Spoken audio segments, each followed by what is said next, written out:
Back in studio with the fellas and Emory, Hunt, Bryant, McFadden. This is the type of game that takes years off of coaches' lives. We're looking at 8 turnovers combined between these two teams. 5 fumbles, 3 of them lost, 5 interceptions, 4 belonging to Jalen Hurts. We somehow, some way get an LA Chargers victory, which keeps them right where they want to be in that playoff picture. What do you make of the messiness of this football game? I don't know. I was surprised, like all of you were watching this ball game, because these are 2 playoff caliber teams with experience at the quarterback position, at the skill position spots as well. And this was one of the more sloppier games that I've watched clearly this season. But someone had to win the ball game, right?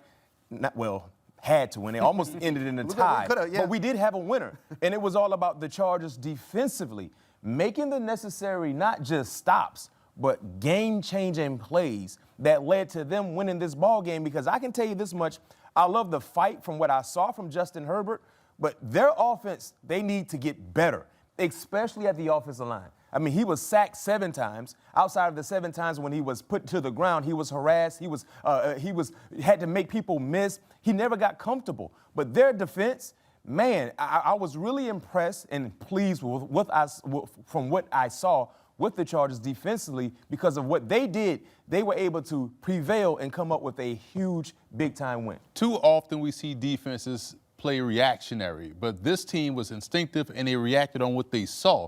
So how many times we saw them drive on the football? How many times we saw them just turn the ball over? Even on that last play, we saw them do a great job of trusting the zone coverage, getting the hand up, playing both the shallow receiver and the deep receiver. And Hart got his hand on the football, and the instinctive play of Tony Jefferson to reach back and grab the football, and most importantly, stay in bounds, because he was sliding and his foot could have went out of bounds. But throughout the course of the ball game, we saw this team just, if they saw it, they went.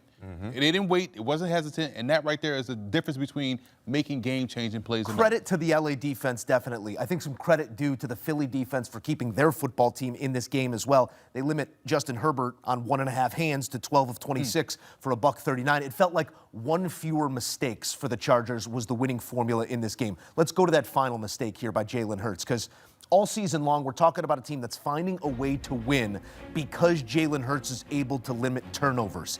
He turns it over twice in the loss to Chicago a week ago, and here, a 4-interception game. He fumbled the ball and threw an interception on the same play in this game. Emory, why are we seeing such a change in character in the way that Jalen Hurts is not taking care of the ball? DoingTooMuch.com. Even on that play right there, you saw the short receiver, the shallow receiver in Goddard. It's 2nd down. You either give it to, if it was a true RPO, you either give it to Saquon Barkley or just dump it underneath him, live the play another down, go to 3rd down. But he got greedy, thought he had the whole shot, but because he had pressure coming from the defense, he didn't put enough air on it. He threw it flat right to where Cam Hart was able to get a hand on it, because he's 6'3", and that caused the interception. But we saw him pressing. Even when he fumbled the football, got it back, and through the interception he fumbled because he picked up stripped the guy, then fumbled it again. And so even that play was doing too much. Instead of just falling to the ground once he got the ball back, he tried to continue to go and run, and he himself fumbled the ball again.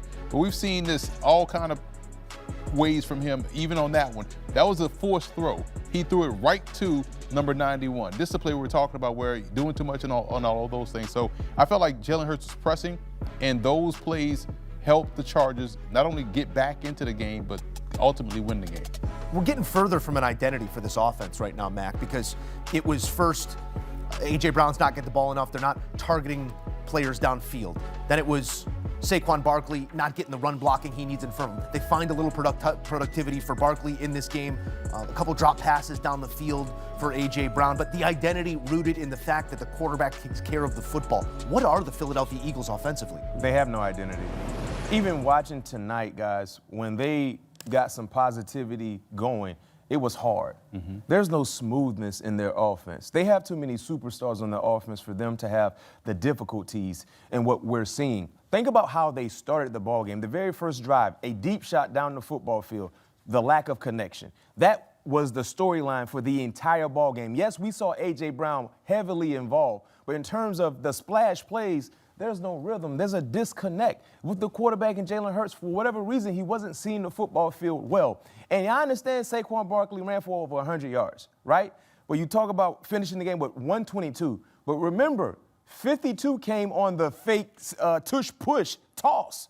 So they had to fool the Chargers in that splash play. A layer of gimmick. No question. It wasn't like they were methodically running the football. No, it was a tush push, and we've seen this play before. You know, they crash down, anticipating the quarterback keeping the ball on the tush push. Quick huddle break. But outside of that, everything was hard for Saquon Barkley. Yeah. And I talked about the lack of creativity with their OC, Kevin Patullo. It surfaced once again, and that's why the Chargers had their way. It felt like Chargers in the secondary, they never were threatened. There's no fear factor when you're playing against the Eagles for whatever reason. And that's why you saw sticky coverages coming from the guys in the back end. And listen, luckily enough for them, they have a nice cushion within the division. Yeah. Even though this loss really makes the Cowboys feel a lot better about their chances because you just beat Philly and now you see the struggles that they're having, especially on the offensive side. Who knows? But they got to find a way to correct their wrongs. And think about this. We've been talking about the same problem the entire season. See, we were hoping because of what they did last year, they can rectify those issues. Remember, had the same issues last year. Yeah. Right? And they got it going. Think about the same things we were talking about in October, we're still talking about in December with this offense. You point to 2024. I don't want to say this completely feels like 2023 when they lost, 5 of their last 6 and then ducked out in the wild card round. And they fired the OC. To Tampa Bay, and then they changed the OC, the center changes. I'm not saying it's upheaval like that, but they have gone cold, and they are now on the longest losing streak since that 2023 season. I would be remiss if we didn't look forward at the road ahead here for the Eagles. It's opportunity all over it. Washington twice, Buffalo once, and Las Vegas coming up next. So you're looking at a 2-win team, a 3-win team twice, and the Buffalo Bills. Maybe that Buffalo matchup is the one that tells us who this team is really going to be come playoff time. Let's pivot here to the LA side because it's gutsy stuff from Justin Herbert. Not the statistical night that he's going to remember, Emory, but we came into this game wondering how it would affect the way that he went about his game. It only got more physical for him. He was sacked a season-high 7 times. What did you make of the physicality that he endured with that hand? I loved it because he used it to his advantage late in the ball game where we just expected him. He was getting hit every play on that wrist, and we saw him late in the ball game use that to his advantage. He's just going to give the ball to the running back. He pulled it in a great time and got outside and got a positive chunk play, and that kind of kept the Eagles off balance. That's how they got enough yards to go get the field goal. And the difference between what we've seen from the Chargers and what we saw from the Eagles are running plays, not an offense. We're seeing the Chargers running offense. There was a schematic sequence to what they were doing, and it was led by the toughness of their quarterback. He knew when to take the deep shot, when to check it down, when to run, when to be aggressive, when to slide, when to give it. Everything was in sequence to make it look like the next play, and we saw a great adjustment in coaching by the Chargers because as great as Emory and Hampton was running the football, they recognized early he's a liability in pass pro. Yeah.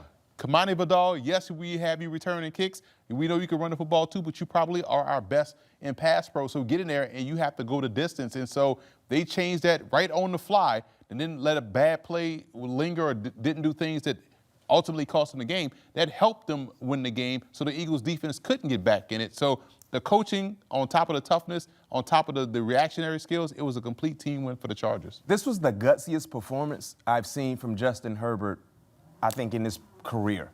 All right, and I might be a prisoner of the moment. Charger fans, help me out if I'm wrong. But just seeing what he did tonight because of the injuries on the offensive line, they had no shot in protecting him, and he knew it. I mean, they sacked him 7 times. He probably was hit another, 60. But what he did was he said, you know what? For me to kind of alleviate some of this pressure off my offensive line, I'm going to become a playmaker. In a game in which all of us thought they would be a bit cautious, or he would be cautious in running the football because he don't want to put that hand in harm's way. He was like, forget this. I got to do whatever I need to do to win this ball game. This is why I'm getting paid north of $50 million a year, because I got to sacrifice myself for the greater good of the team for us to be in positions to win this ball game. And to your point, Joe, he didn't throw the football well. We didn't see Lad McConkey, the pass catchers, being impactful players. But what he said was, I'm going to run this football. Right? Ran the ball 10 times for 66 yards. He averaged 6.6 yards per carry. Every time he ran the football, it was significant yards. They needed that. So when you talk about your franchise quarterback understanding and knowing how important this game is, and he was going to do everything in his power to win this ball game, my hat's off to Justin Herbert. Already sacked a career high. He just had surgery last Monday. He was on an operating table a week ago, and he was maybe not operating at the highest level here on Monday, but it is enough to get the win. Sacked a career high 45 times already this season, and they have 4 remaining games to play. The stiffness of test of those 4 is nothing to be shy about here. They got a KC team playing for their life next week, Dallas, Houston, and closing with Denver. So this does not punch ticket for the Chargers, but a massive win here. The difference between 9-4 and 8-5, massive. We're going to have that AFC playoff picture coming up here in a moment. But Mac, I tell you, coming into this game, that the Eagles are going to sack Justin Herbert 7 times, and they're going to force 3 turnovers. That's a win. That's a win. So that's a win. Let's play this out in that locker room that's come into question throughout this season. The defense does this, the offense fails to do the other. What is that conversation internally where there's already been strife? Well, 2 things defensively. You had a great game without Jalen Carter. That's something to be encouraged about because he will come back eventually. Offensively, hopefully you get Lane Johnson back as well. And you don't expect to see 5 turnovers, 4 interceptions coming from your star quarterback in your 4 offense. field goals, too. And kicking and settling for field goals. And you missed one, right? You remember he missed a gimme right before halftime where your defense got a turnover. And you think about the 3 points that he missed at halftime and how the game finished in a tie. That could have been the winning points right there. So it was just a mishap of things happening with the Eagles. Can you sell that to that defense? You can. You can because they know how good their offense can be. They know how good their quarterback is, most importantly in protecting the football. Yeah. And the one luxury they have, something that you said was very, very important, this game was massive for the Chargers because of who is chasing them and who they have coming down the rail the rest of the way. For the Eagles, they actually had room where this could be a loss because they had a nice lead on their division. Second best team is the Cowboys. And the rest of the schedule moving forward, you got the Raiders, you got the Commanders twice, and then Buffalo. So in 3 of those matchups, for sure, they are going to be the favorites before anything is played. So they lost one. You want to win it, but they won't give 5 turnovers. They're not giving away Wilson 5 times, and that's the football fans. It just was one of those games. We see it happen sometimes week in and week out. They had a bad game, and they still almost won. Yeah. That's the thing. That's the most encouraging thing you can voice to the entire team.